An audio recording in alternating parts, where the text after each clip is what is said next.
عثمان غنی کی وہ شہادت ہے، نبی کے دوہرے داماد کی وہ شہادت ہے، خلیفہ راشد کی حضرت عثمان غنی رضی اللہ تعالیٰ عنہ کی شہادت انتہائی دردناک شہادت ہے۔ عثمان غنی کی شہادت انتہائی المناک شہادت ہے۔ وہ لوگ جو صحابہ کا نام لیتے ہیں لیکن حضرت عثمان غنی کے فضائل بیان کرتے ہیں، اسلام لانے سے پہلے اور اسلام لانے کے بعد کی زندگی کو بیان کرتے ہیں، لیکن یہ بات دیکھی جا رہی ہے عثمان غنی رضی اللہ تعالیٰ عنہ کی شہادت پر کلام کرنے والے اور شہادت کو بیان کرنے والے بہت کم لوگ نظر آتے ہیں۔ میرے بھائیوں، تاریخ کے اوراق کو کھنگالیے، اور میں تاریخ کے اندر جانا نہیں چاہتا ہوں، البتہ تاریخ پڑھنا چاہتا ہوں اور آپ کو سنانا چاہتا ہوں۔ تاریخ کے اندر اگر حضرت حسین رضی اللہ تعالیٰ عنہ کا پانی 3 دن 7 دن یا 10 دن، میں تاریخ سے چھیڑ چھاڑ نہیں کرنا چاہتا ہوں، بند ہوا ہے تو تاریخ پڑھنے والوں سے کہو کہ تاریخ پڑھیں۔ تاریخ کے اندر ایک ایسی ہستی بھی آپ کو نظر آئے گی، تاریخ کے اندر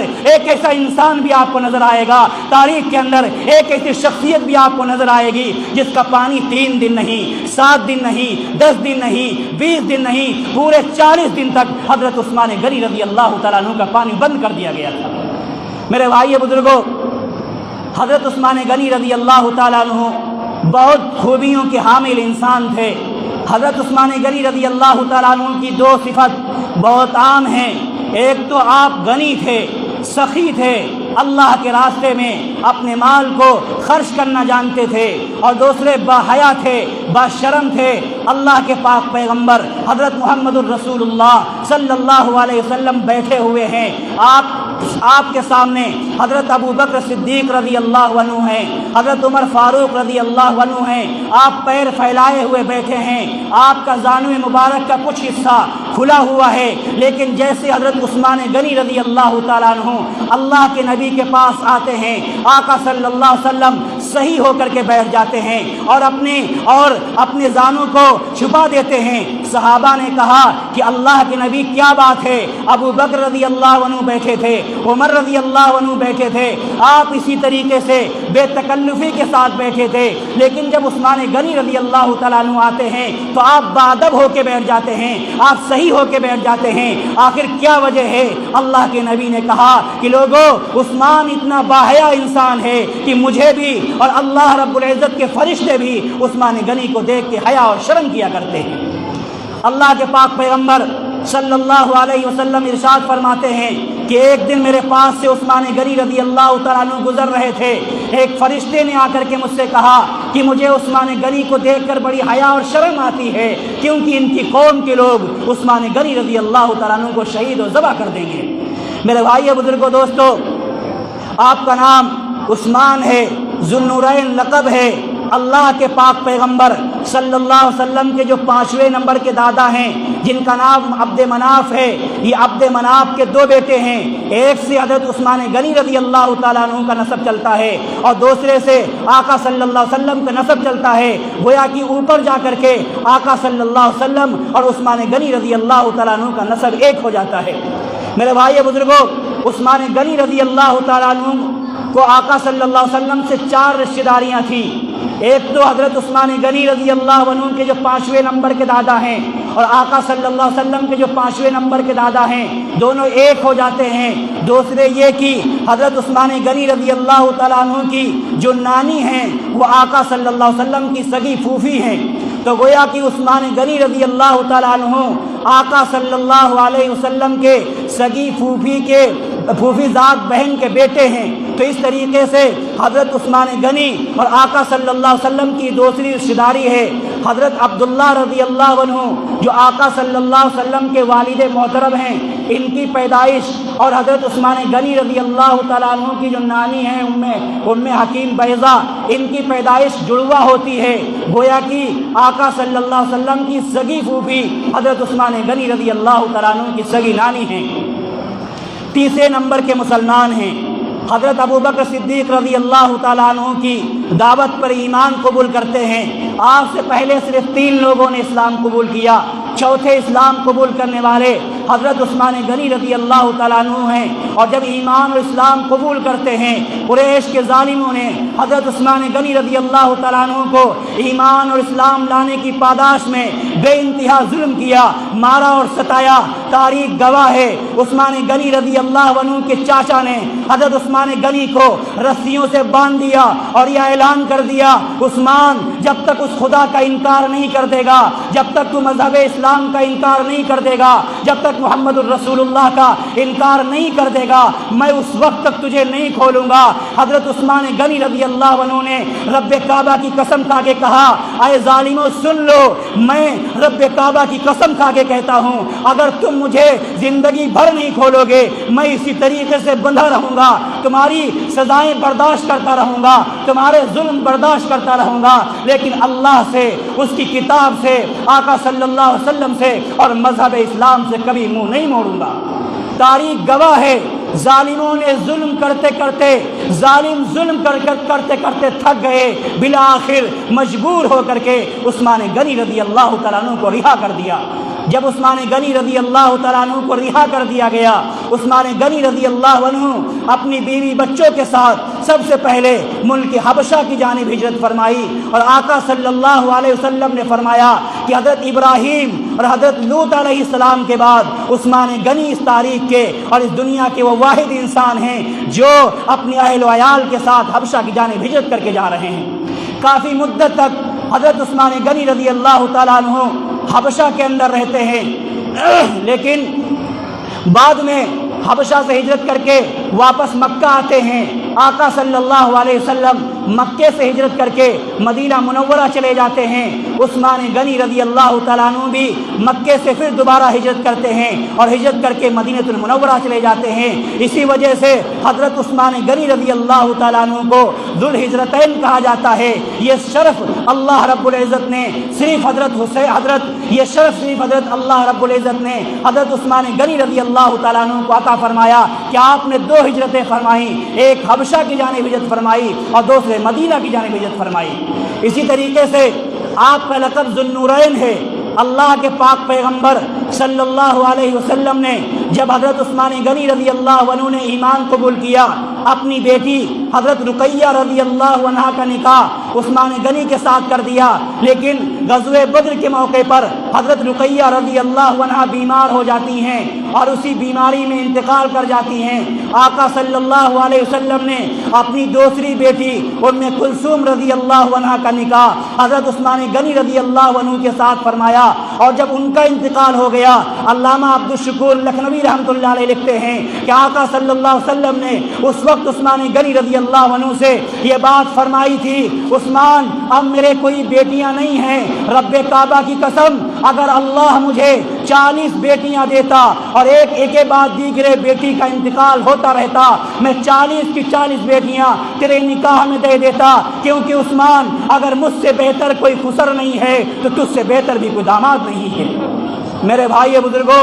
حضرت عثمان غنی رضی اللہ تعالیٰ عنہ جب ہجرت کر کے مدینہ منورہ جاتے ہیں تو کیا دیکھتے ہیں کہ مدینہ کے اندر تمام کنواں کھاری ہیں، ان کا پانی کھاری ہے۔ ایک کنواں جس کا نام بیر روما ہے، اس کا کنواں میٹھا ہے اور اس کنویں کا پانی میٹھا ہے، اس کا مالک ایک یہودی ہے، وہ مسلمانوں کو بڑی مہنگی قیمت سے پانی دیتا ہے۔ عثمان غنی رضی اللہ تعالیٰ عنہ نے سب سے پہلے اپنی جیب خاص سے اپنے پاس سے اس کنویں کو خرید کر کے مسلمانوں کے لیے وقف کر دیا اور مسلمانوں کے لیے فری پانی کا انتظام کر دیا۔ یہ حضرت عثمان غنی رضی اللہ تعالیٰ عنہ کی سخاوت ہے۔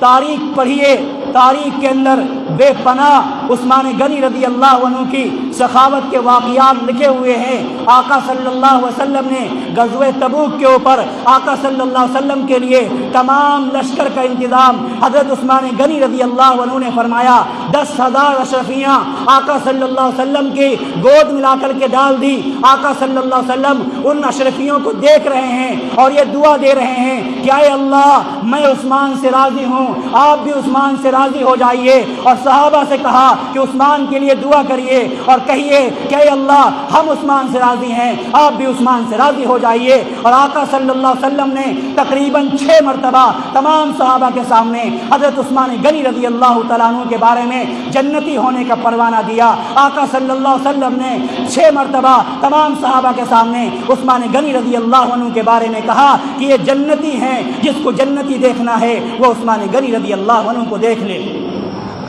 ایک حضرت ابوبکر صدیق رضی اللہ عنہ کی دور خلافت کے اندر ایک شخص آتا ہے اور اپنی حاجت کا سوال کرتا ہے، حاجت پیش کرتا ہے۔ ابوبکر صدیق رضی اللہ عنہ فرماتے ہیں کہ اس وقت میرے پاس کچھ نہیں ہے اور بیت المال میں بھی کچھ نہیں ہے، البتہ تم عثمان غنی رضی اللہ عنہ کے پاس جاؤ، وہ تمہاری ضرورت کا انتظام کریں گے۔ وہ شخص عثمان غنی رضی اللہ عنہ کے پاس جاتا ہے تو کیا دیکھتا ہے؟ عثمان غنی رضی اللہ عنہ اپنے کسی خادم کو اس بات پہ ڈانٹ رہے ہیں کہ جب کمرے کے اندر کوئی نہیں تھا تو چراغ کیوں جلا رہے ہو؟ وہ شخص یہ سمجھتا ہے جب یہ انسان اتنا بخیل ہے، بعض روایات میں آتا ہے کہ عثمان غنی اس بات پہ ڈانٹ رہے تھے کہ دودھ کے اندر شہد ڈال کر کے پینے کی کیا ضرورت ہے، دودھ خود میٹھا ہوتا ہے۔ وہ یہ سمجھا کہ جو آدمی اتنا کنجوس ہے وہ ہماری ضرورت کا انتظام کس طریقے سے کر سکتا ہے، لیکن جب اس نے اپنی ضرورت عثمان غنی رضی اللہ عنہ کے سامنے رکھی تو جو اس کا اندازہ تھا جتنی ضرورت تھی اس سے کہیں زیادہ عثمان غنی رضی اللہ عنہ نے اس کے لیے انتظام کیا اور اس کے علاوہ اضافی رقم بھی کچھ دی۔ وہ جاتے ہوئے کہتا ہے کہ عثمان غنی ایک سوال کرنا چاہتا ہوں، ایک بات معلوم کرنا چاہتا ہوں۔ عثمان غنی رضی اللہ عنہ نے فرمایا کہ پوچھئے، کیا پوچھنا چاہتے ہو؟ وہ کہتا ہے عثمان غنی جب میں آپ کے گھر کے دروازے کے باہر کھڑا تھا تو میں یہ دیکھ رہا تھا کہ آپ بخل کا اظہار کر رہے تھے اور آپ اپنے خادم کو ڈانٹ رہے تھے، ذرا معمولی بات پہ آپ جذب تنبیہ کر رہے تھے، اور جب سخاوت کی باری آئی تو آپ نے ہمیں امید سے زیادہ اور ضرورت سے زیادہ ہمیں عطا فرمایا۔ اس کی وجہ کیا ہے؟ عثمان غنی جواب دیتے ہیں اور کہتے ہیں سنو، فضول خرچی سے روکنا یہ بھی اللہ کا حکم ہے، اور اللہ کے راستے میں خرچ کرنا یہ بھی اللہ کا حکم ہے۔ وہاں میں جو روک رہا تھا وہ بھی اللہ کے حکم کی وجہ سے، اور یہاں میں جو سخاوت کر رہا ہوں اور خرچ کر رہا ہوں یہ بھی اللہ کے حکم کی وجہ سے کر رہا ہوں۔ میرے بھائی بزرگوں، تاریخ کے اندر حضرت عثمان غنی رضی اللہ عنہ کی سخاوت کے سینکڑوں واقعات موجود ہیں۔ ایک واقعہ حافظ عماد الدین ابن کثیر رحمۃ اللہ علیہ نے البدایہ والنہایہ کے اندر بڑا عجیب واقعہ لکھا ہے کہ حضرت ابوبکر صدیق رضی اللہ عنہ کی خلافت کا دور ہے۔ ابوبکر صدیق رضی اللہ عنہ کی خلافت کے دور کے اندر مدینہ منورہ کے اندر قحط آ جاتا ہے، مدینے کے لوگ پریشان ہوتے ہیں۔ کچھ لوگ اس بات کا ارادہ کرتے ہیں کہ ہم مدینہ چھوڑ کر کے دوسری بستی کے اندر چلے جائیں گے۔ ابوبکر صدیق رضی اللہ عنہ نے ان کو سمجھایا اور کہا مدینہ محمد کا شہر ہے، مدینہ عزتوں والا، رفعتوں والا، برکتوں والا شہر ہے، کسی مسلمان کے لیے روا نہیں ہے وہ مدینہ کو چھوڑ کر کے دوسری بستی کے اندر جائے۔ اس کے بعد حضرت ابوبکر صدیق رضی اللہ عنہ نے اللہ کے سامنے دعا کی اور کہا کہ اے اللہ یہ مدینہ عظمتوں والا، برکتوں والا، رفعتوں والا شہر ہے، یہ تیرے محمد کا شہر ہے، یہ کالی کملی والے کا شہر ہے۔ اے اللہ اس شہر کے اندر قحط آیا ہوا ہے، یہاں کے لوگ مدینہ چھوڑنے پہ آمادہ ہیں، اے اللہ تو مدینے سے قحط کو دور کر دے۔ جمعہ کی نماز ہوتی ہے، جمعہ کی نماز کے بعد ابوبکر صدیق رضی اللہ عنہ کی دعا قبول ہوتی ہے۔ ملک شام سے 1100 اونٹ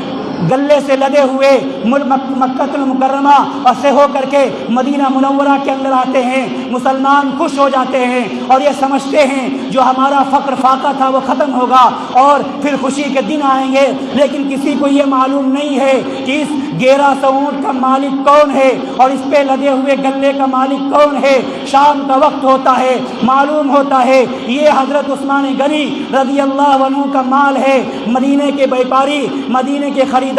عثمان غنی رضی اللہ عنہ کے پاس جاتے ہیں اور جا کے کہتے ہیں کہ عثمان غنی آپ نے جو مال خریدا ہے ہم دوگنا کر کے اس سے لے لیں گے۔ عثمان غنی نے کہا کہ ہمیں اس سے زیادہ رقم مل رہی ہے، کسی نے کہا کہ ہم 3 گنا اس کی قیمت دے دیں گے، کسی نے کہا ہم 4 گنا دے دیں گے، کسی نے کہا ہم 5 گنا دے دیں گے۔ عثمان غنی رضی اللہ عنہ نے کہا کہ نہیں، ہمیں اس سے زیادہ قیمت مل رہی ہے۔ ان لوگوں نے کہا مدینے کے خریدار ہم ہیں، خریدنے والے ہم ہیں، خریدتے ہم ہیں، اور ہم سب آپ کے سامنے جمع ہیں، آخر کون اس سے زیادہ قیمت پہ خریدنے والا ہے؟ عثمان غنی رضی اللہ عنہ نے فرمایا کہ میرا اللہ مجھ سے اس سے زیادہ پہ خرید رہا ہے، اور میرے اللہ کا حکم ہے کہ جو میرے راستے میں خرچ کرے گا 10 گنا دنیا میں 70 گنا آخرت میں دوں گا۔ تم سب گواہ رہو، میں نے 1100 اونٹوں کے جو گلے ہیں وہ تمام مدینہ کے فقراء کے اوپر تقسیم کر دیا۔ میرے بھائی بزرگوں، حافظ ابن کثیر رحمۃ اللہ علیہ نے یہ واقعہ نقل کیا ہے۔ اس واقعے کے نقل کرنے کے بعد آگے حضرت عباس رضی اللہ عنہ کا خواب، اور بعض روایت کے اندر حضرت حسن رضی اللہ عنہ کا خواب بھی نقل کرتے ہیں۔ خواب کیا ہے؟ حضرت عباس رضی اللہ عنہ کیا دیکھتے ہیں؟ اسی رات آقا صلی اللہ علیہ وسلم ایک جبے میں ملبوس ہیں، ترکی گھوڑے پہ سوار ہیں، اور ایسا خوش ہیں کہ وہ فرماتے ہیں کہ ہم نے اس سے پہلے آقا صلی اللہ علیہ وسلم کو اتنا خوش نہیں دیکھا تھا۔ آقا صلی اللہ علیہ وسلم تیز رفتاری سے جا رہے ہیں۔ حضرت عباس نے کہا کہ آقا، آپ پر میرے ماں باپ قربان ہیں، آخر آپ اتنی جلدی میں کہاں جا رہے ہیں؟ آقا صلی اللہ علیہ وسلم نے فرمایا، عباس تمہیں معلوم نہیں ہے کہ آج عثمان غنی نے زمین کے اوپر اتنی بڑی خیرات کی ہے کہ آسمانوں پہ اس کے چرچے ہو رہے ہیں، اور اللہ رب العزت ایک حور سے عثمان غنی کا نکاح کرنے جا رہے ہیں۔ میں اس عثمان غنی کی محفل عروسی میں شرکت کرنے کے لیے جا رہا ہوں۔ میرے بھائی بزرگوں، حضرت عثمان رضی اللہ عنہ انتہائی اعلیٰ نسب کے، اعلیٰ خاندان کے، شرافت والے، عزت والے، زمانے جاہلیت کے اندر بھی ان کی عزت ہوا کرتی تھی، زمانے اسلام کے اندر بھی ان کی عزت ہوا کرتی تھی۔ وہ عثمان غنی رضی اللہ تعالیٰ عنہ جو اتنے مالدار تھے اور اتنے سخی تھے، لیکن جب دنیا سے جا رہے ہیں، اپنی خلافت کے آخری سال میں اس بات کا اعلان کر رہے ہیں کہ میرے پاس ایک بکری اور ایک اونٹ کے علاوہ کچھ نہیں ہے، جو کچھ تھا میں نے سب اللہ کے دین کے لیے لٹا دیا، جو کچھ تھا میں نے اللہ کے دین پہ خرچ کر دیا۔ میرے بھائی بزرگوں، حضرت عثمان غنی رضی اللہ عنہ کا تذکرہ احادیث کے اندر آقا صلی اللہ علیہ وسلم کی زبان مبارک پر بے پناہ ہے۔ احادیث مبارکہ عثمان غنی رضی اللہ عنہ کی فضیلت سے بھری پڑی ہیں، اور حضرت عثمان غنی کی رفعت اور ان کی عزت اور ان کی شرافت سے قرآن اور حدیث بھری پڑی ہے۔ لیکن بڑے دکھ سے کہنا پڑتا ہے، ان تمام خوبیوں کے حامل حضرت عثمان غنی رضی اللہ تعالیٰ عنہ کی خلافت کا دور ہے۔ 12 سال خلافت کرتے ہیں، 12 دن کم 12 سال خلافت کرتے ہیں، 6 سال تک اتنی عمدہ طریقے سے خلافت کرتے ہیں کہ دنیا نے ایسی خلافت نہیں دیکھی ہے۔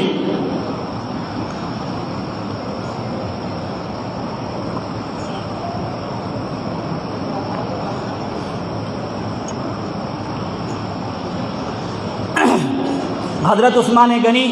رضی اللہ عنہ کی خلافت 6 سالہ جو خلافت ہے، اس میں بے پناہ فتوحات ہوتی ہیں۔ مسلمانوں کے حق میں بے پناہ مال دولت آتی ہے، مال دولت کی فراوانی ہو جاتی ہے، اور بہت سارے علاقے، ملک شام، ایران، عراق، بہت دور تک اسلام کا جھنڈا بلند ہوتا ہے۔ ادھر عبداللہ ابن سبا جو شیعہ مذہب کا بانی ہے، جو یہودی ہے، عبداللہ ابن سبا نے دیکھا کہ مسلمانوں کا عروج بڑھتا جا رہا ہے اور مسلمان پوری دنیا پہ قابض ہوتے جا رہے ہیں، ہم کسی طریقے سے مسلمانوں کو کمزور کریں۔ چنانچہ اس نے سوچا کہ ہم یہودی بن کر کے مسلمانوں کو کمزور نہیں کر سکتے ہیں۔ اس نے ایک تدبیر نکالی، بظاہر مسلمان ہوا، مدینہ پاک کے اندر آیا، حضرت علی کی محبت کا دم بھرنے لگا، آل رسول سے محبت کا دم بھرنے لگا، اور کہنے لگا کہ لوگوں، جس طریقے سے محمد الرسول اللہ خاتم الانبیاء ہیں، اسی طریقے سے حضرت علی خاتم الاوصیاء ہیں،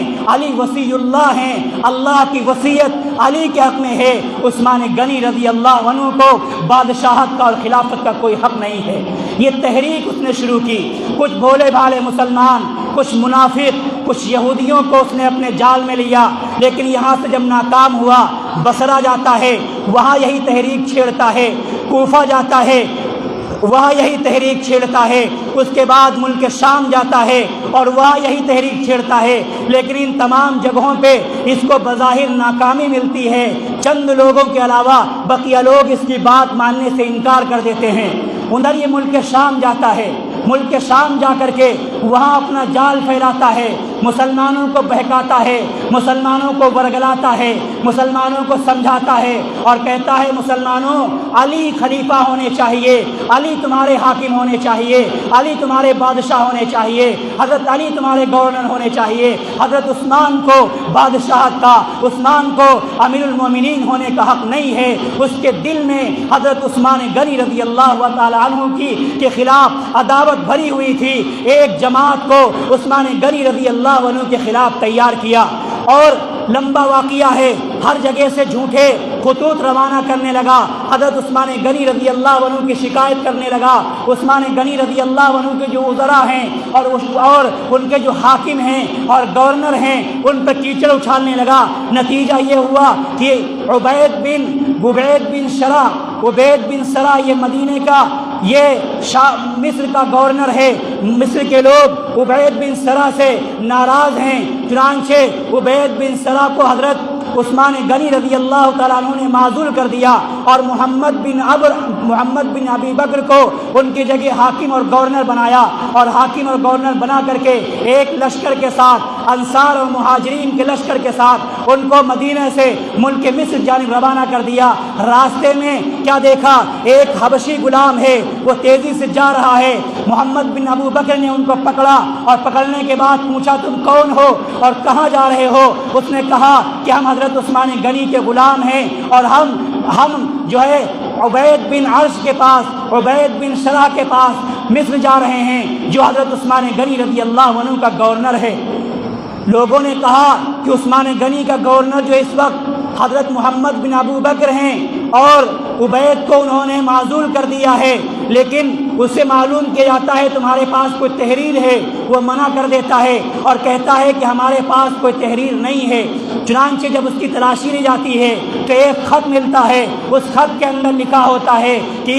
جو یہ محمد کا لشکر تمہارے پاس آ رہا ہے، ان کو کسی بہانے سے قتل کر دینا اور تمہیں لوگ جو ہے تمہیں مصر کے حاکم اور گورنر رہنا۔ یہ بات سننی تھی۔ محمد بن ابو بکر کے اندر غصہ پھوٹ جاتا ہے اور واپس مدینے آتے ہیں۔ حضرت عائشہ، حضرت طلحہ، حضرت زبیر، حضرت علی رضی اللہ عنہ سے ملاقات کرتے ہیں اور کہتے ہیں کہ دیکھو حضرت عثمان غنی ہمارے خلاف سازش رچ رہے ہیں۔ چنانچہ حضرت علی رضی اللہ تعالیٰ عنہ عثمان غنی رضی اللہ عنہ کے پاس آتے ہیں اور پوچھتے ہیں یہ غلام کس کا ہے؟ عثمان غنی کہتے ہیں غلام ہمارا ہے۔ پوچھتے ہیں یہ غلام جس سواری پہ جا رہا ہے یہ سواری کس کی ہے؟ عثمان غنی رضی اللہ عنہ کہتے ہیں یہ سواری بھی ہماری ہے۔ پوچھا جاتا ہے یہ جو خط ہے اور اس پہ جو مہر لگا ہوا ہے یہ مہر کس کی ہے؟ عثمان غنی کہتے ہیں یہ مہر بھی ہماری ہے۔ پھر پوچھا جاتا ہے اس خط کا مضمون جو آپ نے لکھا ہے؟ عثمان غنی کہتے ہیں مجھے میرے پیدا کرنے والے کی قسم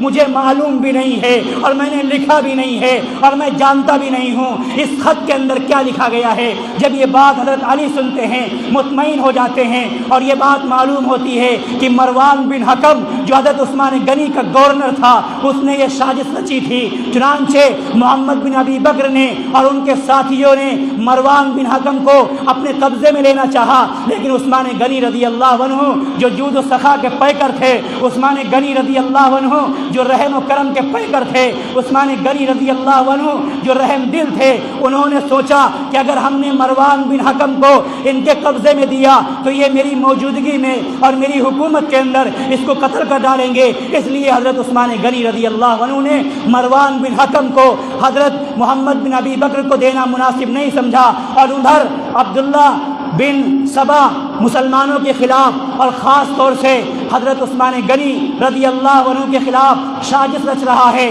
اور مصر سے تقریباً 700 باغیوں کا لشکر روانہ کر دیتا ہے مدینہ منورہ کی جانب۔ جمعے کا دن ہے، مسلمان حج کرنے کے لیے گئے ہوئے ہیں۔ حضرت عثمان غنی رضی اللہ تعالیٰ عنہ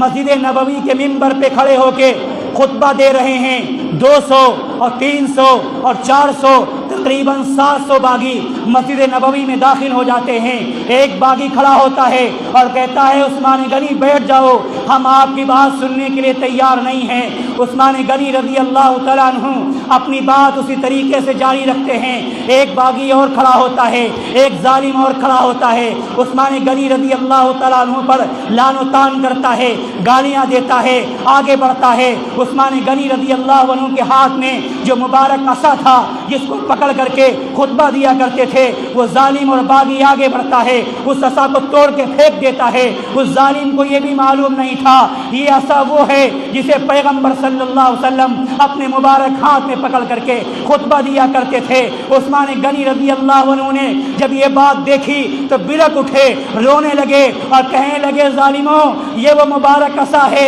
جو میرے آقا کا عصا تھا، یہ وہ مبارک عصا ہے جسے میرے آقا کے بعد ابو بکر رضی اللہ عنہ اور ابو بکر کے بعد حضرت عمر رضی اللہ عنہ اس عصا کو پکڑ کر کے خطبہ دیا کرتے تھے۔ اے ظالموں، اے باغیوں، تم نے اس عصا کو کیوں توڑ دیا ہے؟ پھر کچھ ظالم آگے بڑھتے ہیں، عثمان غنی رضی اللہ تعالیٰ عنہ کے مبارک جسم پر پتھر مارتے ہیں، چہرے پہ پتھر مارتے ہیں۔ عثمان غنی رضی اللہ عنہ بے ہوش ہو کے گر جاتے ہیں، ان کو اٹھایا جاتا ہے، اٹھانے کے بعد ان کو گھر لے جایا جاتا ہے، ان کے منہ کے اندر دودھ ڈالا جاتا ہے، شہد ڈالا جاتا ہے، پانی چھڑکا جاتا ہے۔ عثمان غنی رضی اللہ عنہ ہوش میں آتے ہیں، فوراً حضرت علی رضی اللہ عنہ سے پوچھتے ہیں اہل مدینہ کا کیا حال ہے؟ حضرت علی کہتے ہیں اے عثمان غنی، اے بادشاہ وقت، اے امیر المومنین، مدینے کے لوگ آپ کی حالت دریافت کر رہے ہیں اور آپ مدینے کے لوگوں کی حالت معلوم کر رہے ہیں۔ عثمان غنی نے کہا علی تمہیں معلوم نہیں ہے یہ میرے آقا کا شہر ہے؟ کیا تمہیں معلوم نہیں ہے یہ عزتوں والا، رفعتوں والا، عظمتوں والا، برکتوں والا شہر ہے؟ یہ مدینہ ہے، میرے آقا کی آرام گاہ ہے، یہاں کی رعایا کی حفاظت کرنا یہ میرا فرض منصبی ہے۔ اگر میں نے یہاں کی رعایا کی حفاظت نہیں کی کل اپنے آقا کو کیا منہ دکھاؤں گا؟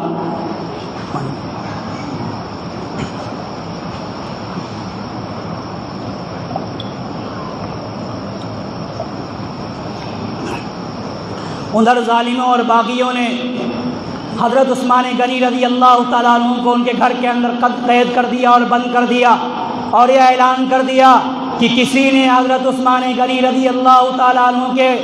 کھانے یا پانی کا انتظام کیا تو اس کی گردن اس کے سر سے الگ کر دی جائے گی۔ میرے بھائیوں، حضرت عثمان غنی یہ وہ مدینے کے مظلوم ہیں جن کے کھانے اور پانی کو ایک دن نہیں اور 2 دن نہیں، 20 اور 30 دن نہیں، مکمل 40 دن تک حضرت عثمان غنی رضی اللہ تعالیٰ عنہ کو بے یار و مددگار ان کے گھر کے اندر بند کر دیا جاتا ہے، بغیر کھانا اور پانی کے بند کر دیا جاتا ہے۔ 1 دن گزرتا ہے، 2 دن گزرتے ہیں، 3 دن گزرتے ہیں، عثمان غنی رضی اللہ عنہ کے پاس حضرت علی رضی اللہ عنہ آتے ہیں اور کہتے ہیں امیر المومنین آپ کو بھوک لگتی ہے اور پیاس لگتی ہے تو آپ کیا کرتے ہیں؟ امیر المومنین حضرت عثمان غنی نے کہا علی جب بھوک لگتی ہے تو میں روزہ رکھتا ہوں اور پیاس لگتی ہے تو قرآن کی تلاوت کرتا ہوں۔ میرے بھائی بزرگوں، حضرت علی رضی اللہ عنہ اور اس وقت جو کبار صحابہ تھے حضرت طلحہ رضی اللہ عنہ، حضرت زبیر رضی اللہ عنہ،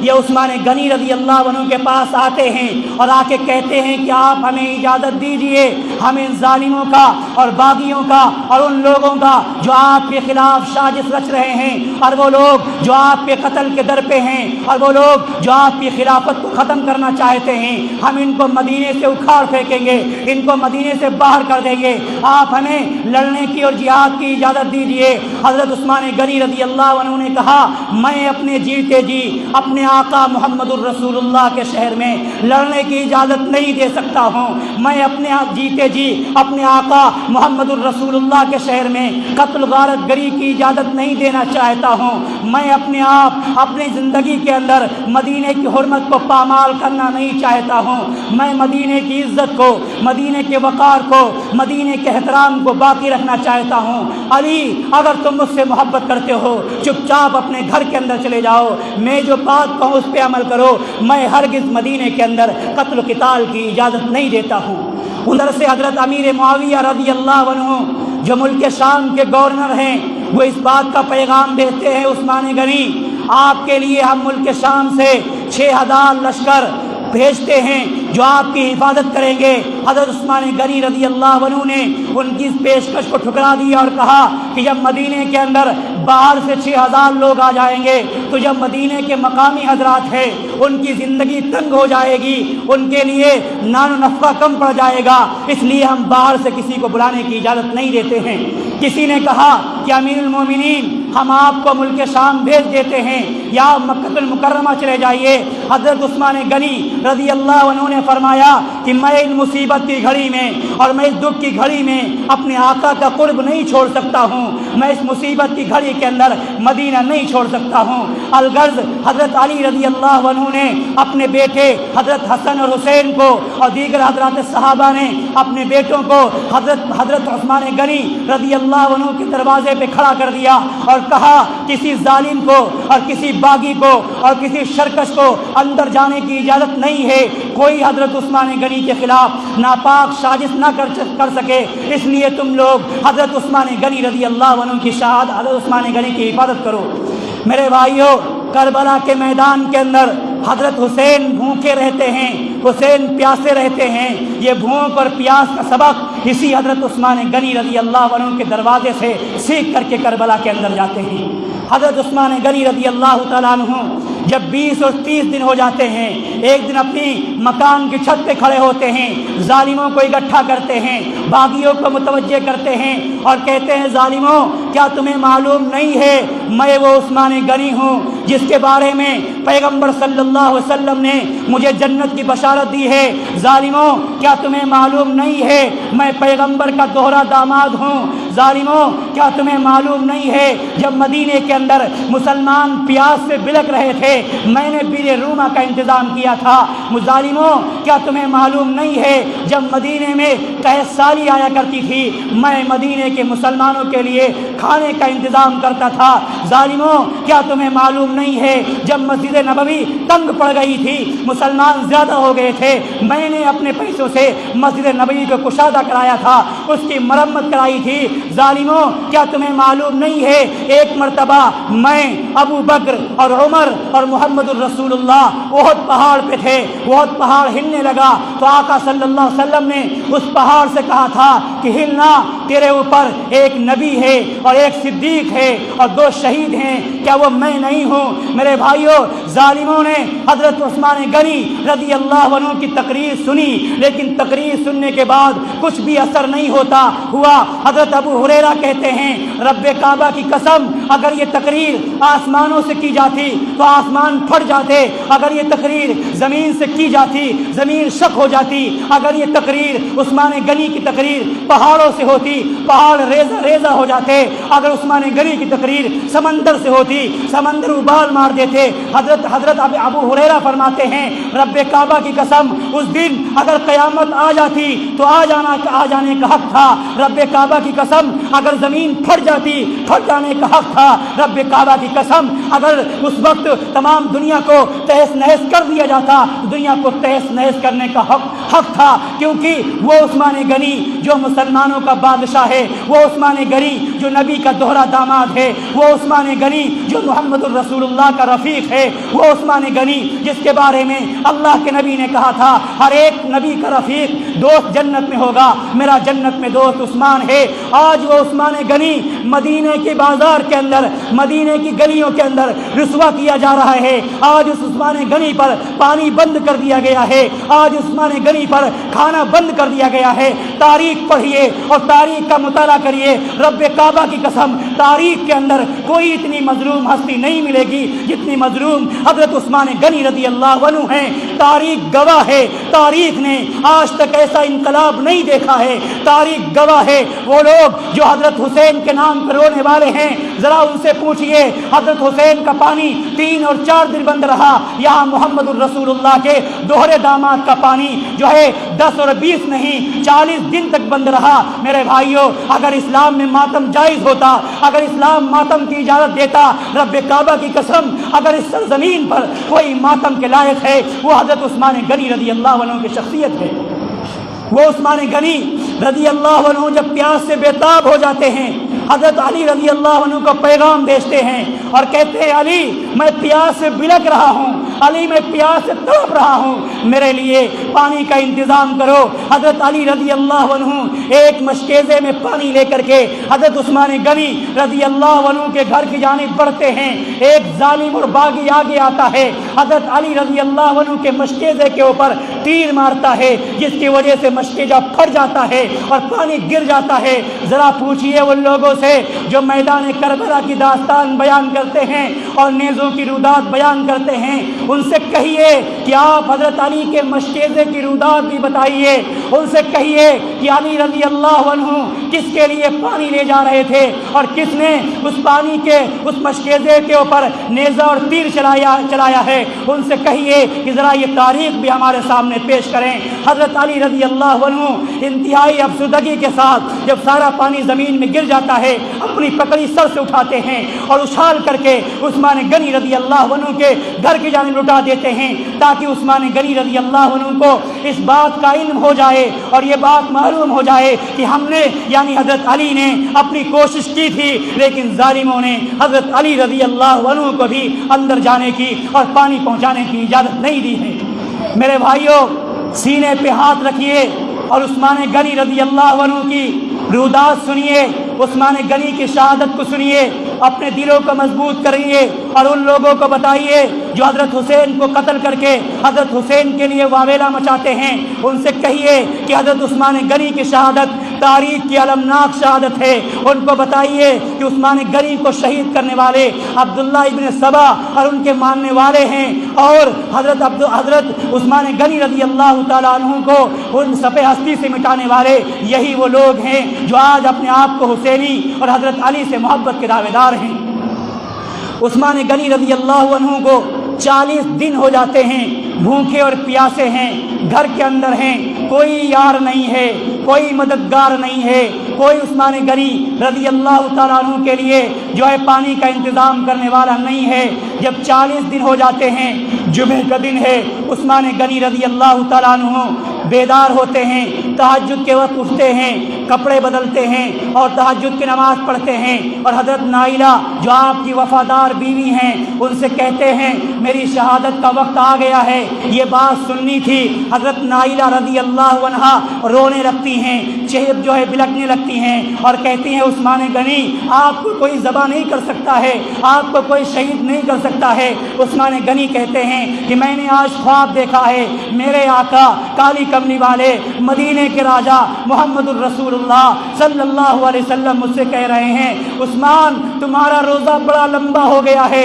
عثمان آؤ حوض کوثر کے اوپر افطاری کا انتظام ہے، عثمان تیاری کرو اور میرے پاس آ جاؤ، تمہارا روزہ بہت بڑا ہو گیا ہے۔ عثمان غنی کہتے ہیں یہ میں نے آج خواب دیکھا ہے اور میرے آقا نے مجھ سے کہا ہے کہ جلدی آؤ اور تیاری کرو۔ عثمان غنی رضی اللہ عنہ اپنا پائجامہ منگاتے ہیں اور وہ پہن لیتے ہیں، اس کے بعد قرآن کریم کی تلاوت کے اندر مشغول ہو جاتے ہیں۔ ادھر ظالم اور باغی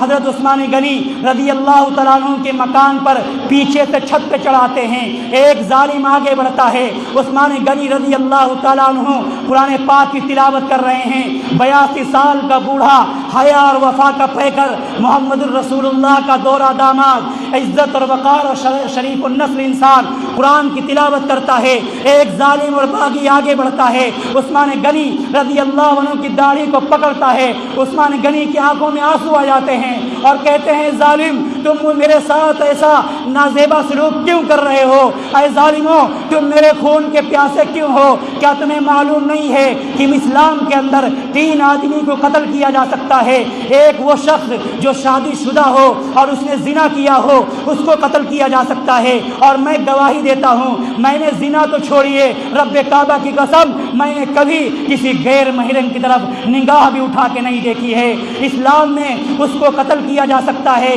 جس نے کسی کو قتل کیا ہو، اس کے بدلے میں قتل کیا جا سکتا ہے۔ میں نے کبھی کسی کو قتل کرنا تو دور کی بات ہے، کسی کو ایک تھپڑ بھی نہیں مارا ہے، کسی کو ایذا اور تکلیف بھی نہیں دی ہے۔ ظالموں کیا تمہیں معلوم نہیں ہے اسلام میں اس شخص کو قتل کیا جا سکتا ہے جو اسلام سے پھر گیا ہو اور مرتد ہو گیا ہو؟ میں گواہی دیتا ہوں اللہ کے علاوہ کوئی معبود نہیں ہے اور محمد الرسول اللہ صلی اللہ علیہ وسلم اللہ کے بندے اور اس کے رسول ہیں۔ جب میرے اندر یہ تینوں وجہ نہیں ہیں تم میرے قتل کے در پہ کیوں ہو؟ میرے بھائیوں بزرگوں، عثمان غنی رضی اللہ عنہ قرآن کریم کی تلاوت کر رہے ہیں اور آیت فَسَيَكْفِيكَهُمُ اللَّهُ وَهُوَ السَّمِيعُ الْعَلِيمُ پہ پہنچتے ہیں۔ ایک ظالم اور باغی آگے بڑھتا ہے، لوہے کی سریا اور لوہے کی لڑ سے عثمان غنی رضی اللہ عنہ کے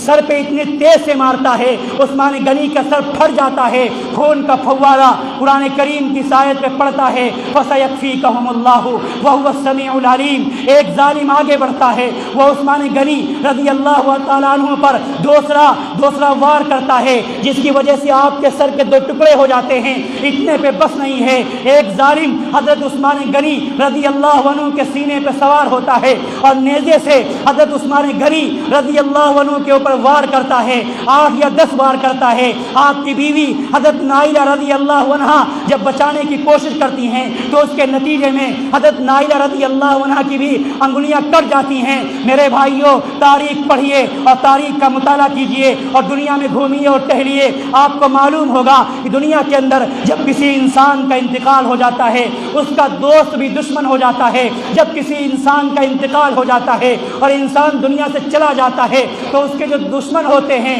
وہ بھی اس کے لیے وہ خاموشی کے الفاظ اختیار کر لیتے ہیں۔ تاریخ پڑھیے اور تاریخ کے اندر تاریخ دیکھیے کہ جب کسی کا انتقال ہوتا ہے تو جو دشمن ہوتے ہیں وہ بھی اس کے ساتھ مروت کے الفاظ کہہ دیا کرتے ہیں، لیکن تاریخ کے اندر ایک ایسی شہادت ہے جس کو عثمان غنی کی شہادت کہتے ہیں۔ آپ کو ذبح کر دیا جاتا ہے، آپ کو شہید کر دیا جاتا ہے، اتنے پہ بس نہیں ہوتا ہے، آپ کی لاش کو آپ کے گھر کے اندر کہلایا جاتا ہے، آپ کی لاش کو آپ کے گھر کے اندر پورے گھر کے اندر نچایا جاتا ہے اور گھر کے اندر جو کوڑے دان ہے اس کوڑے دان پہ عثمان غنی رضی اللہ عنہ کی لاش کو ڈال دیا جاتا ہے۔ پورے گھر سے کپڑوں کی چوری کر لی جاتی ہے، جو مال اور جائیداد ہے اس کی چوری کر لی جاتی ہے، یہاں تک کہ جو پہننے کے کپڑے ہیں ظالم ان کپڑوں پہ بھی آگ لگا دیتے ہیں۔ عثمان غنی رضی اللہ عنہ کی بیوی حضرت نائلہ کہتی ہیں کہ جب حضرت عثمان غنی کی لاش پڑی ہوئی تھی میں نے سوچا کہ آپ کی مبارک لاش کے اوپر کوئی کپڑا ڈال دوں، لیکن مجھے کوئی کپڑا نہ ملا۔ جب میں نے پورے گھر کے اندر تلاشی لی تو میں کیا دیکھتی ہوں ظالموں نے اور باغیوں نے ہمارے گھر کا سامان چوری کر لیا، ظالموں اور باغیوں نے ہمارے گھر کے کپڑوں میں آگ لگا دی۔ حضرت نائلہ کہتی ہیں مجھے میرے پیدا کرنے والے کی قسم میرے پاس اتنا بھی کپڑا نہیں تھا جس سے میں عثمان غنی کی لاش کو چھپا سکوں۔ حضرت نائلہ رضی اللہ عنہ کہتی ہیں وہ دوپٹہ جو میرے سر پہ تھا وہ دوپٹہ میں نے عثمان غنی رضی اللہ عنہ کی لاش کے اوپر ڈال دیا۔ تاریخ گواہ ہے، حضرت عثمان غنی کا انتقال ہو جاتا ہے، 1 دن اور 2 دن اور 3 دن عثمان غنی رضی اللہ عنہ کی لاش مدینہ کی بازار کے اندر، مدینہ منورہ کے اندر اپنے گھر کے اندر بے گور کفن کے بغیر کفن دفن کے وہ لاش عثمان غنی کی پڑی ہے۔ ظالموں نے اعلان کر دیا، باغیوں نے اعلان کر دیا کہ ہم عثمان غنی کی لاش کو دفنانے کی اجازت نہیں دیں گے۔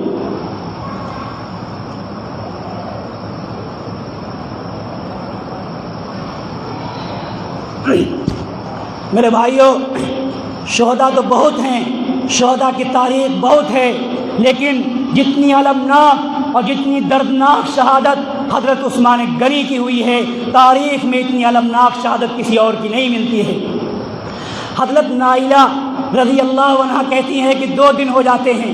عثمان غنی رضی اللہ عنہ کی لاش ان کے گھر کے اندر، عثمان غنی رضی اللہ عنہ کی لاش بے گور کفن کے گھر کے اندر پڑی ہے، کوئی خیر و خبر لینے والا نہیں ہے۔ 2 دن کے بعد ایک شخص آتا ہے اور میں یہ سمجھتی ہوں یہ عثمان غنی کا وفادار ہوگا، یہ ہمارے غم میں شریک ہونے آیا ہے، یہ ہماری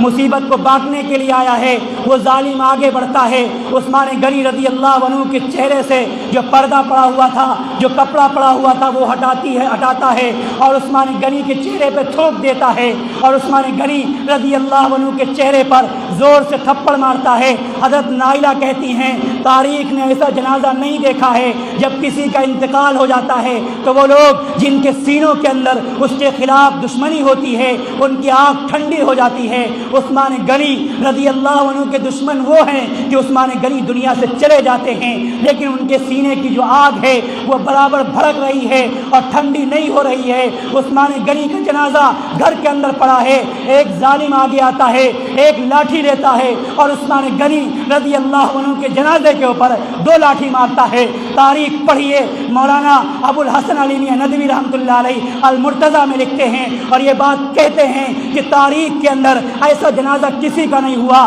آپ نے دیکھا ہوگا جنازوں کے اوپر پھول دیکھے ہوں گے لیکن عثمان غنی کا جنازہ وہ ہے جس کا استقبال پتھروں سے کیا جاتا ہے۔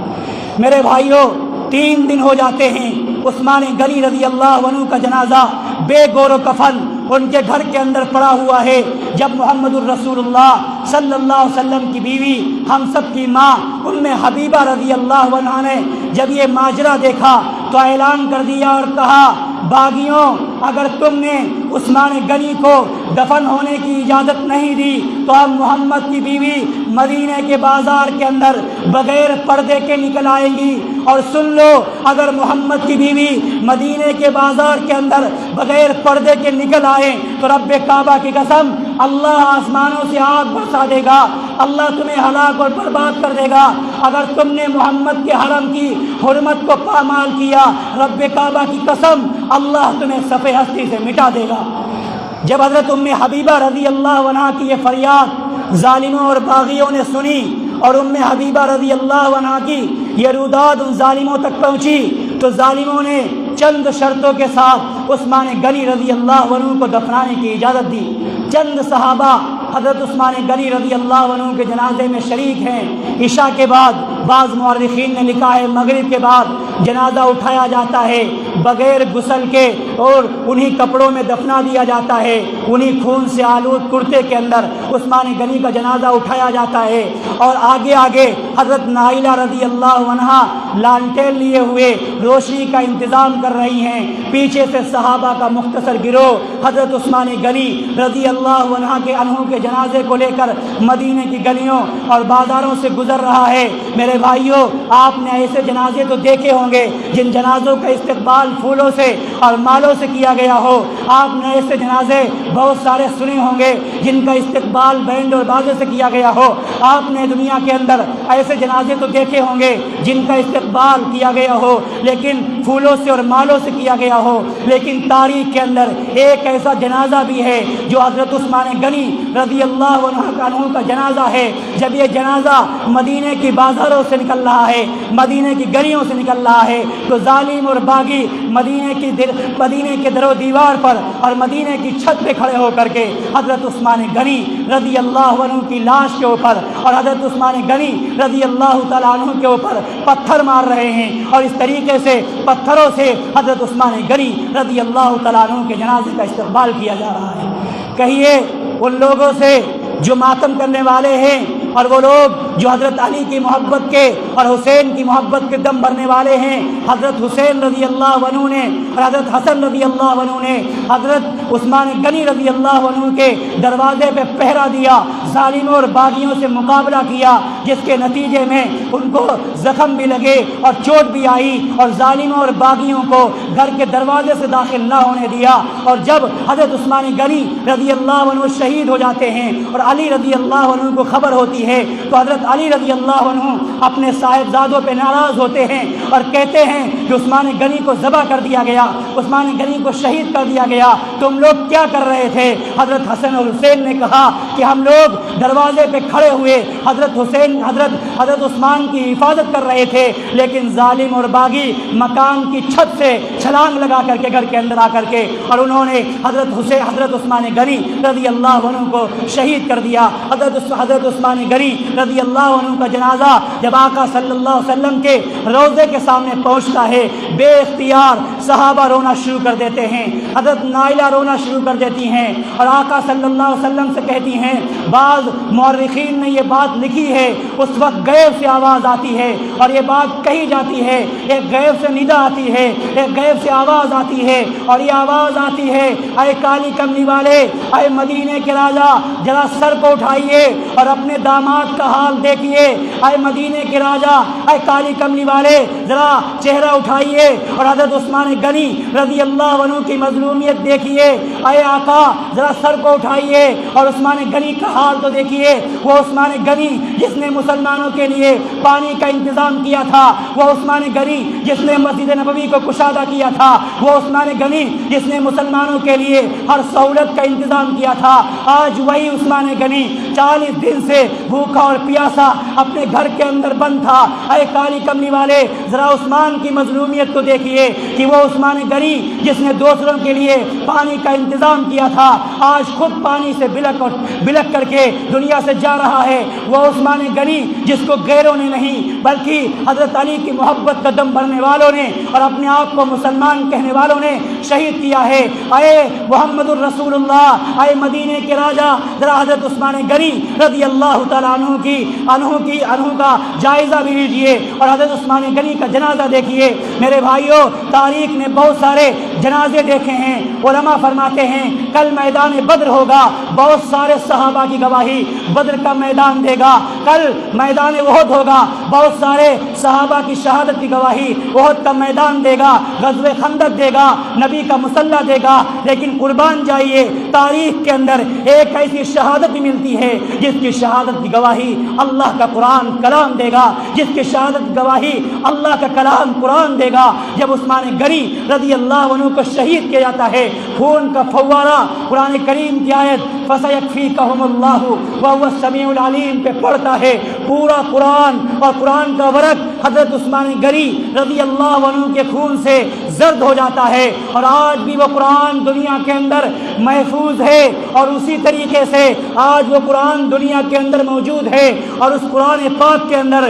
عثمان غنی رضی اللہ عنہ کا خون بھی لگا ہوا ہے۔ کل قیامت کے میدان ہوگا، یہ اللہ کا کلام حضرت عثمان غنی رضی اللہ عنہ کی شہادت کی گواہی دے گا۔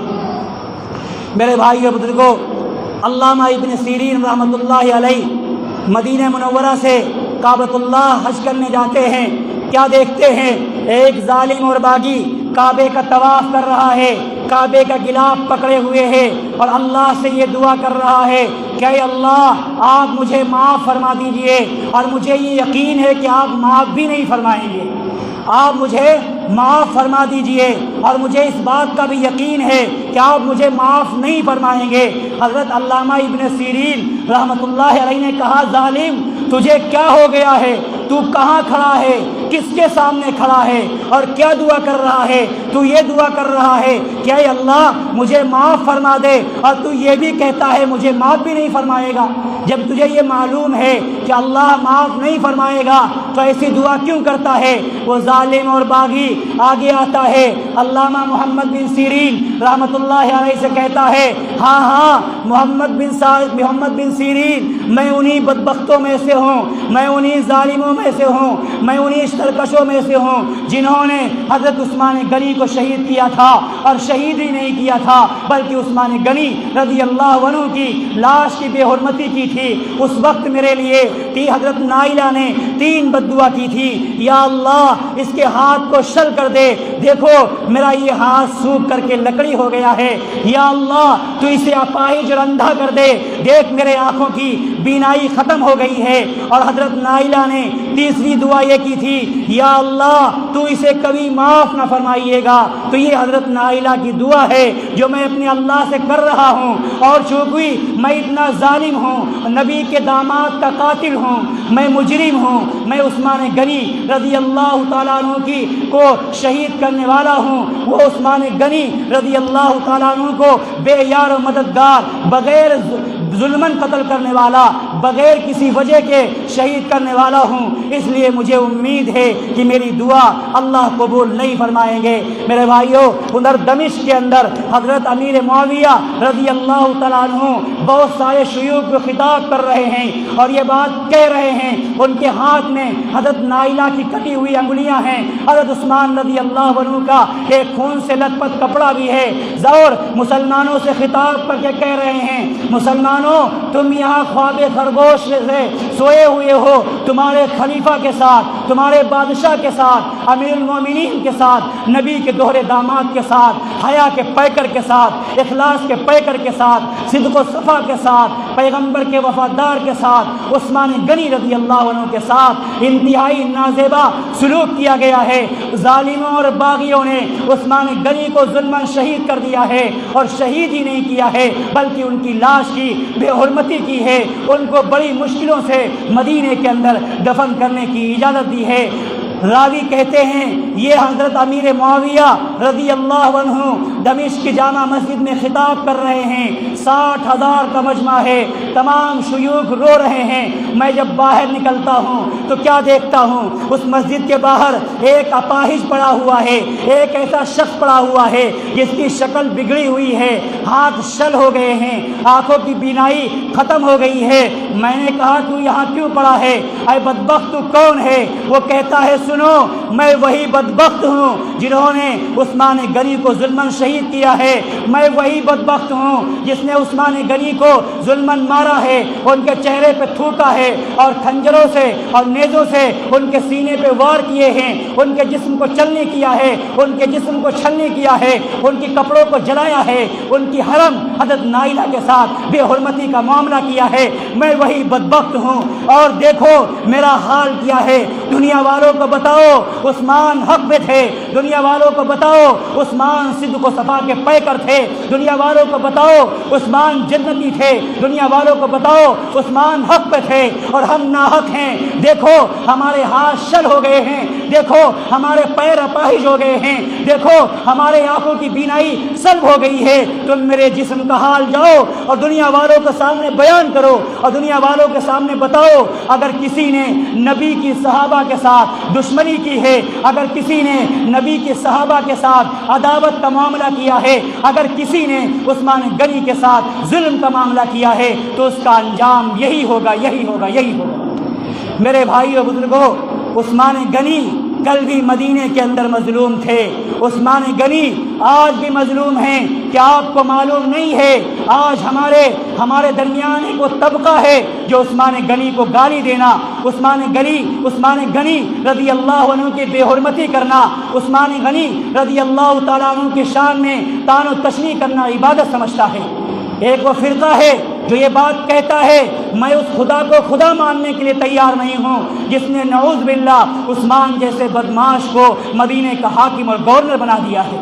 میرے بھائیوں، آج بھی ایک ایسا فرقہ دنیا میں موجود ہے جن کے سینوں کے اندر دل نہیں ہے بلکہ پتھر ہیں۔ آج بھی دنیا میں ایک ایسا گروہ موجود ہے جو عثمان غنی کو گالی دینا اپنے لیے فخر اور عبادت سمجھتا ہے۔ آج بھی دنیا کے اندر ایک ایسا گروہ موجود ہے جو عثمان غنی ہی نہیں بلکہ حضرت ابو بکر، حضرت عمر، حضرت عائشہ، حضرت عثمان غنی رضی اللہ تعالیٰ عنہم کو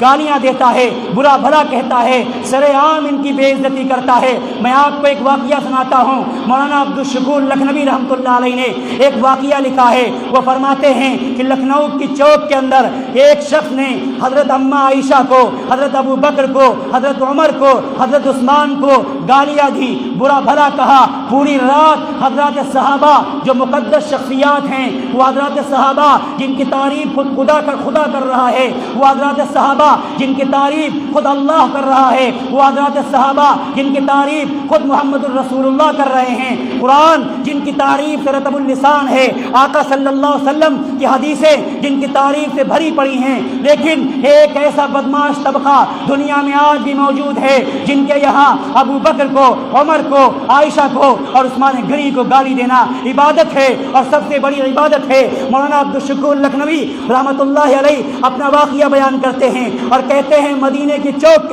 لکھنؤ کے چوک کے اندر اور لکھنؤ کی بازار کے اندر اندر عثمان غنی کو سرے عام گالی دی جا رہی تھی اور برا بھلا کہا جا رہا تھا، اور یہ بات کہی جا رہی تھی کہ قرآن کریم کے اندر جہاں بھی وقال الشیطان آیا ہے نعوذ باللہ اس سے مراد حضرت عمر ہیں، اور وہ کہتا ہے قرآن کریم کے اندر جہاں بھی وقال الشیطان آیا ہے وقال الشیطان شیاطین آیا ہے اس سے مراد ابو بکر عمر اور عثمان ہیں۔ وہ ظالم اور بدبخت نے پوری رات حضرت عائشہ کو گالی دی، صبح کا وقت ہے، انگریز کی عدالت ہے، مولانا عبدالشکور لکھنوی امام اہل سنت انگریز کی عدالت میں جاتے ہیں اور ان بدماشوں کے خلاف مقدمہ درج کرتے ہیں اور کہتے ہیں کہ جج صاحب آج ہمارے اس لکھنؤ کے چوک کے اندر ہمارے صحابہ کو، ہمارے اکابر کو اور ان لوگوں کو جو ہمارے سر کے تاج ہیں اور ان لوگوں کو جن کی جو ہماری جانوں سے زیادہ ہمیں عزیز ہیں، اور واقعی میرے بھائیوں حضرات صحابہ اور خاص طور سے خلفائے راشدین ہمیں اپنی جانوں سے زیادہ عزیز ہیں، اور ہم صحابہ سے اتنی محبت کرتے ہیں جتنی اپنی اولاد سے بھی محبت نہیں کرتے ہیں۔ ہمیں صحابہ سے ویسی ہی محبت ہے، اس سے زیادہ محبت ہے جتنی ہمیں اپنی والدین سے اور اپنے اعزاء اقارب سے محبت ہے، اس سے 50 گنے زیادہ ہمیں حضرات صحابہ سے محبت ہے۔ مولانا عبدالشکور لکھنوی انگریز کی عدالت میں جاتے ہیں، مولوی مقبول دہلوی کے خلاف مقدمہ درج کراتے ہیں اور کہتے ہیں جج صاحب لکھنؤ کی گلیوں کے اندر، لکھنؤ کے بازاروں کے اندر ہمارے صحابہ کو اور خاص طور سے عثمان غنی اور ابو بکر اور عمر کو گالی دی جا رہی ہے، ہم چپ بیٹھنے والے نہیں ہیں، ہم خاموش رہنے والے نہیں ہیں۔ حضرت مولانا عبدالشکور لکھنوی کا ادھر مقدمہ درج ہوتا ہے، ادھر مولوی مقبول دہلوی لکھنؤ کی عدالت کے اندر بلایا جاتا ہے، جج انگریز ہے، انگریز کہتا ہے کہ مولوی صاحب تم نے ان کے صحابہ کو، ان کے بزرگوں کو، ان کے اکابر کو گالیاں کیوں دی ہیں، برا بھلا کیوں کہا ہے؟ وہ بدماش مولوی مقبول دہلوی کہتا ہے جج صاحب یہ ملک جمہوری ہے اور جمہوری ملک کے اندر ہر ایک کو مذہبی آزادی ہے، ہمارے مذہب کے اندر ان کے صحابہ کو، ہمارے مذہب کے اندر ابو بکر کو، عمر کو، عثمان کو، عائشہ کو گالی دینا عبادت ہی نہیں سب سے بڑی عبادت ہے۔ جج صاحب ہم نے کیا جرم کیا ہے؟ جج صاحب ہم نے کیا غلطی کی ہے؟ جج صاحب ہمارا قصور کیا ہے؟ اس جمہوری ملک کے اندر ہم نے اپنے مذہب کی آزادی حاصل کی ہے، ہم نے کوئی جرم نہیں کیا ہے۔ میرے بھائیوں جج کو کیا پتا تھا ابو بکر کیا ہیں؟ جج انگریز ہے، جج کو کیا معلوم ہے عمر کیا ہیں؟ جج کو کیا معلوم تھا عثمان غنی کی شان کیا ہے؟ جج کو کیا معلوم اماں عائشہ کیا ہیں، وہ کیا ان کی عظمتیں ہیں، کیا رفعتیں ہیں؟ میرے بھائیوں جج نے مولانا عبدالشکور لکھنوی سے کہا کہ مولانا صاحب آپ کی کوئی دلیل ہو تو آپ دیجئے۔ مولانا عبدالشکور لکھنوی کہتے ہیں کہ میں نے جج صاحب سے کہا مجھے 1 ہفتے کی یا 15 دن کی مہلت دیجئے، میں 15 دن کے بعد دوبارہ عدالت کے اندر حاضر ہوتا ہوں۔ چنانچہ 15 دن کی مہلت لیتے ہیں۔ مولانا عبدالشکور لکھنوی رحمۃ اللہ علیہ اپنا بیان نقل کرتے ہیں اور کہتے ہیں کہ 15 دن تک میں قرآن اور حدیث کا مطالعہ کرتا رہا۔ ایک حدیث جو مجھے ملی جس میں آقا صلی اللہ علیہ وسلم نے کہا من سبنی فاقتلوا ومن سب اصحابی فاجلدوا، جو مجھے گالی دے اسے قتل کر دو اور جو میرے صحابہ کو گالی دے اس پہ کوڑے برساؤ۔ حضرت مولانا عبدالشکور لکھنوی رحمۃ اللہ علیہ فوراً انگریز کی عدالت کے اندر حاضر ہوتے ہیں اور جا کر کے اپنا مدعا پیش کرتے ہیں اور کہتے ہیں جج صاحب یہ جمہوری ملک ہے اور اس ملک کے اندر ہر ایک کو اپنے مذہب کے مطابق آزادی حاصل ہے، ان لوگوں کے یہاں ہمارے صحابہ کو، ہمارے اکابر کو، ہمارے سر کے تاجوں کو گالی دینا عبادت تھا، انہوں نے ہمارے صحابہ کو، ابو بکر کو، عمر کو، عثمان کو گالی دے کر کے عبادت انجام دی ہے۔ لیکن جج صاحب سنیے ہمارے مذہب کے اندر یہ عبادت ہے جو ہمارے اکابر کو گالی دے، جو ہمارے بزرگوں کو گالی دے، جو ہمارے صحابہ کو گالی دے اس پہ کوڑے برسائے جائیں، اس کو ننگا کر کے اس کی سزا دی جائے، مدینے کے لکھنؤ کے چوک کے اندر اس پہ کوڑے برسائے جائیں تاکہ کسی بدماش کی اور کسی کمبخت کی اور کسی ملعون اور مردود کی آئندہ یہ زبان پر ابو بکر عمر عثمان کی برائی نہ ہو سکے۔ چنانچہ میرے بھائیوں جج نے جو فیصلہ لکھا ہے وہ آج بھی موجود ہے۔ جج نے کہا کہ ہم نے دنیا کے اندر بہت سارے مذہب دیکھے، دنیا کے اندر بہت سارے مذہب پڑھے، لیکن یہ مذہب اتنا غلیظ اور اتنا گندا اور اتنا ناپاک اور اتنا نجس کوئی مذہب نہیں دیکھا ہے جس مذہب کے یہاں دوسرے کے بڑوں کو، دوسرے کے اکابر کو، دوسرے کے صحابہ کو گالی دینا عبادت ہو۔ کوئی بھی دنیا کا مذہب ایسا نہیں کہتا ہے۔ کسی بھی دنیا کے مذہب کو پڑھیے، مطالعہ کریے، ان کی سیرت کو پڑھیے، اس کی کتابوں کو پڑھیے۔ دنیا کا کوئی بھی مذہب آپ کو اس بات کا سبق نہیں دے گا کہ دوسروں کے بزرگوں کو اور دوسروں کے صحابہ کو اور دوسروں کے اکابر کو اور دوسروں کے رہبر اور رہنما کو گالی دی جائے۔ لیکن دنیا میں ان بدماشوں کا مذہب ایک ایسا مذہب ہے کہ ان کے یہاں ہمارے اکابر کو، ہمارے صحابہ کو اور ہمارے حضرت ابوبکر، عمر، عثمان غنی اور حضرت عائشہ کو گالی دینا عبادت ہے۔ اس لیے میرے بھائیوں، کل بھی عثمان غنی مظلوم تھے اور آج بھی عثمان غنی مظلوم ہیں۔ آج بھی ایک طبقہ عثمان غنی پہ لعنت بھیجتا ہے، آج بھی ایک طبقہ عثمان غنی کی برائی کرتا ہے، اور آج بھی ایک طبقہ یہ بات کہتا ہے کہ میں اس خدا کو خدا نہیں مانتا، اس خدا نے نعوذ باللہ عثمان جیسے شخص کو بادشاہ بنا دیا ہو۔ میرے بھائیو بزرگوں، وقت بھی زیادہ ہو رہا ہے، اور آپ یاد رکھیے دنیا میں بہت سارے شہید ہیں، تمام شہادتوں کی تاریخ آپ سنتے ہوں گے اور پڑھتے ہوں گے، لیکن حضرت عثمان غنی رضی اللہ عنہ کی شہادت جیسی شہادت تاریخ نے اور زمین اور آسمان نے آج تک نہ دیکھی اور نہ سنی ہے۔ جتنی المناک اور دردناک شہادت حضرت عثمان غنی رضی اللہ عنہ کی ہے، اتنی المناک اور دردناک شہادت اسلام کے اندر کسی کی نہیں ہے۔ اور اگر اسلام کے اندر غم منانا اور ماتم کرنا اور سینہ کوبی کرنا جائز ہوتا تو سب سے زیادہ اگر کسی کی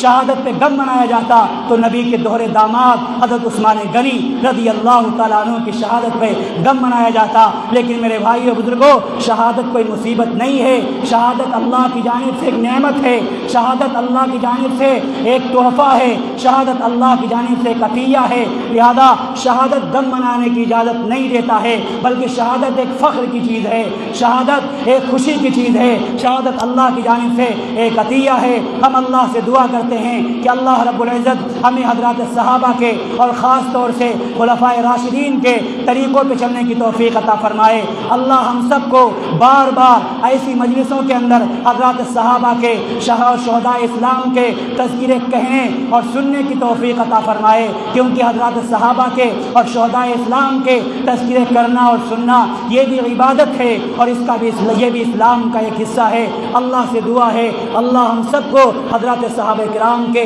نقش قدم پہ چلنے کی توفیق عطا فرمائے۔ وآخر دعوانا الحمدللہ رب العالمین۔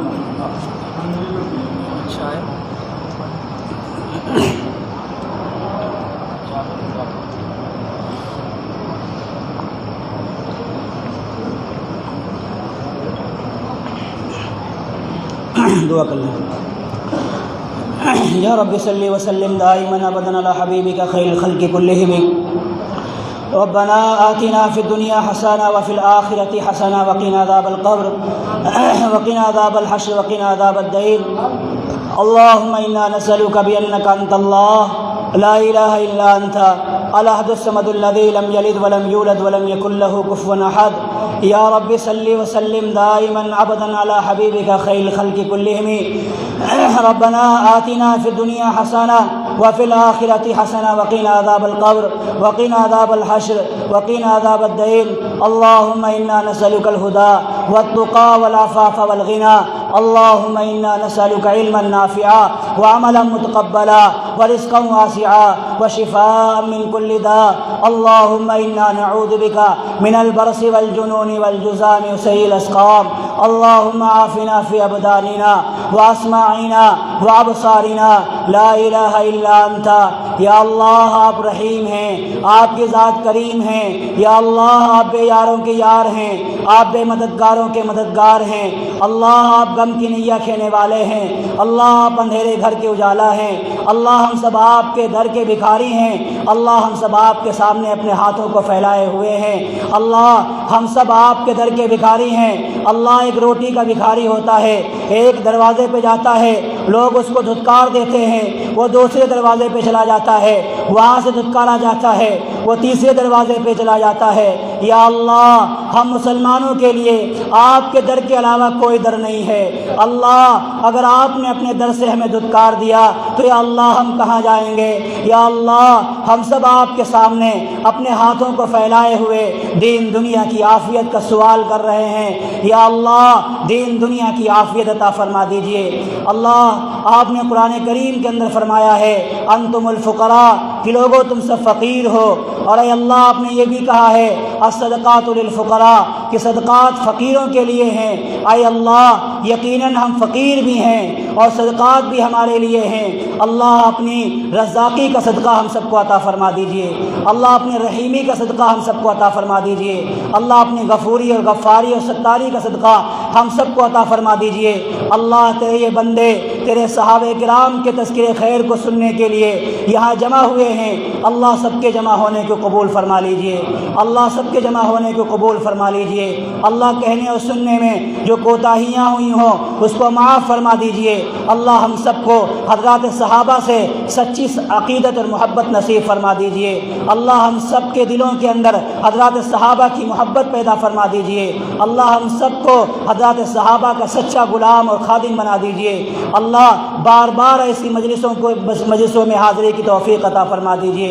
اللہ ہم سب کو حضرات صحابہ کرام کے نقش قدم پر چلنے کی توفیق عطا فرما دیجئے، اللہ جملہ حاضرین میں سے جو بیمار ہیں سب کو شفا عطا فرما دیجئے، اللہ جو پریشان حال ہیں سب کی پریشانیوں کو دور فرما دیجئے، اللہ جو مقروض ہیں سب کے قرضوں کی ادائیگی غیب سے مہیا فرما دیجئے، اللہ جو بے اولاد ہیں سب کو نیک صالح اولاد عطا فرما دیجئے، اللہ جملہ حاضرین کے دلوں میں جو جائز تمنائیں ہیں، آرزویں ہیں، مرادیں ہیں، حضرات صحابہ کے صدقے میں سب کی جائز تمناؤں کو، آرزوؤں کو، مرادوں کو پورا فرما دیجئے۔ اے اللہ محمد جاوید کے لیے دعا کہا گیا ہے، اللہ ان کی جائز تمناؤں کو، آرزوؤں کو پورا فرما دیجئے، ان کو شفاء کاملہ عاجلہ عطا فرما دیجئے۔ اللہ خاص طور سے ہم سب کے مخدوم حضرت مولانا روح اللہ صاحب کو شفا عطا فرما دیجئے، اللہ ان کی عمر کے اندر برکت عطا فرما دیجئے، اللہ اسی طریقے سے ان سے دین کے کام کو دیر تک لیتے رہیے گا، اللہ ان سے دین کا کام، اللہ اسی طریقے سے حضرات صحابہ کی محبت اور حضرات صحابہ سے عقیدت ہم سب کو نصیب فرما دیجئے گا، اللہ مولانا کو شفا عطا فرما دیجئے گا، عمر میں برکت عطا فرما دیجئے گا، اللہ ہم سب کو حضرات صحابہ سے سچی عقیدت اور محبت نصیب فرما دیجئے، اللہ ہم سب کو جب تک زندہ رکھیے اسلام پہ زندہ رکھیے، اللہ جب موت دیجئے تو ایمان پہ موت دیجئے، اللہ ہم سب کو کلمے والی موت نصیب فرمائیے، اچانک کی موت سے، حوادثات سے موت سے، ایکسیڈنٹ کی موت سے ہم سب کی پوری امت مسلمہ کی حفاظت فرما دیجئے، اللہ اس پروگرام کے اندر جو لوگ بھی شریک ہیں اور لوگ جس طریقے سے بھی لوگ اس میں تعاون کر رہے ہیں، اللہ سب کے شریک ہونے کو اور تعاون کو قبول فرما لیجئے، اللہ سب کو دین دنیا کی تمام بھلائیاں نصیب فرما دیجئے، سب کو سب کے دلوں میں حضرات صحابہ کی سچی محبت اور حضرات صحابہ کے نقش قدم پہ چلنے کی توفیق عطا فرما دیجئے، اللہ مذہب اسلام کو عام فرما دیجئے، اسلامی تعلیمات کو عام فرما دیجئے، ہدایتوں کو عام فرما دیجئے، پورے عالم کے اندر امن و امان قائم فرما دیجئے، اللہ مسلمانوں کی جان مال عزت آبرو کی حفاظت فرما دیجئے، اللہ ظالموں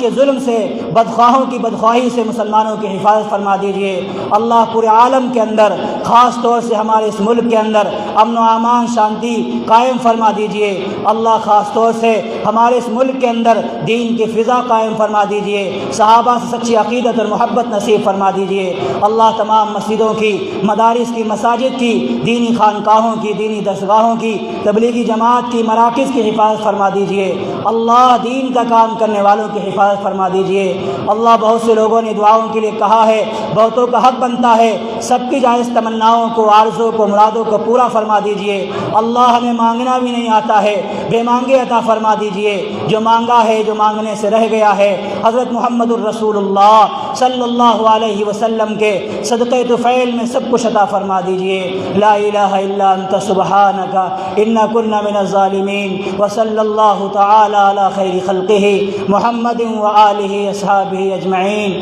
آمین آمین یا رب العالمین برحمتک یا ارحم الراحمین۔